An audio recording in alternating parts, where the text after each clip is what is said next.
Film Kill the Messenger adalah film yang mengungkapkan perjalanan web saat melakukan investigasi tentang berkaitan peredaran narkoba di Amerika yang diduga didalangi CIA dengan perang anti-komunis di Nicaragua. Webb menuliskan kisah ini dalam seri Dark Alliance pada Agustus 1996 di koran lokal tempatnya bekerja saat itu,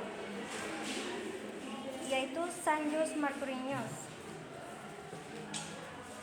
Sebagaimana yang dimaksud dalam Pan-Kosisky, yaitu sintaksis, dapat kita lihat dalam scan 17. Pada scan ini sintaksisnya. Pada scan ini Gary dan Anna juga kepala kantor melakukan pertemuan sederhana di atas gedung kantor untuk membahas kasus yang didapatkan.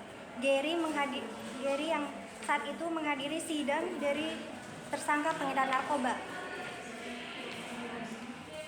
Dan pada skripnya, yaitu tampak Anna dan Gary Webb berusaha untuk membujuk Jerry sebagai pemimpin dalam kantor tersebut agar setuju untuk melakukan investigasi terhadap kasus pengedaran narkoba yang melibatkan anggota CIA.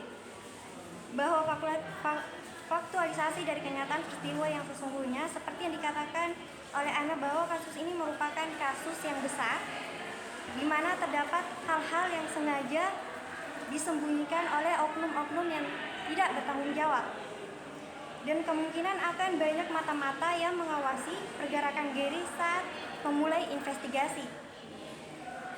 Hal itu mungkin saja akan membahayakan dirinya maupun keluarganya, sehingga membuat Jerry merasa khawatir, namun tetap menyetujui dan menyarankan Gary tetap berhati-hati dalam melakukan investigasi. Dalam tematik pada scan ini, dengan mengatasnamakan keamanan nasional dalam setiap persidangan, CIA menyembunyikan salah satu saksinya, yakni Danilo Blandon. Danilo pada dasarnya adalah mafia perdagangan narkoba.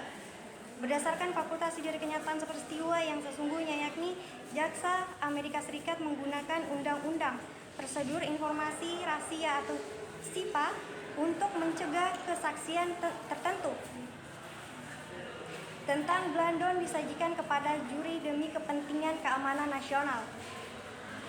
Selama persidangan federal Ricky dan dari Agustus 1996 hingga Oktober 1996, gambar siluet rokok crack dengan lambang CIA terpampang di halaman web Mercury News membawa cerita Dark Alliance.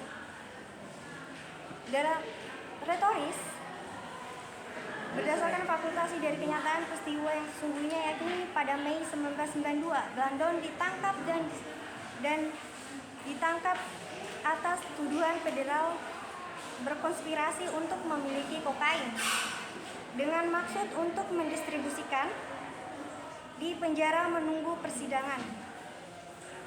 Blandon mulai bekerja sama dengan Drug Enforcement Administration atau DEA dalam sejumlah kasus narkoba.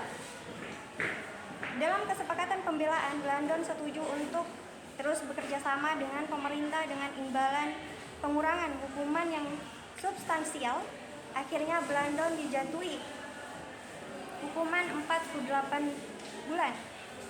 Untuk memfasilitasi pekerjaan Blandon sebagai informan, pemerintah selanjutnya meminta pengurangan hukuman Blandon sesuai dengan waktu yang dijalaninya. Setelah dipenjara, Blandon bekerja untuk DEA sebagai informan rahasia. Dia bekerja untuk menjatuhkan gembong narkoba Rick Ross dalam sebuah operasi penyergapan, di mana Rick dihukum pada tahun 1997.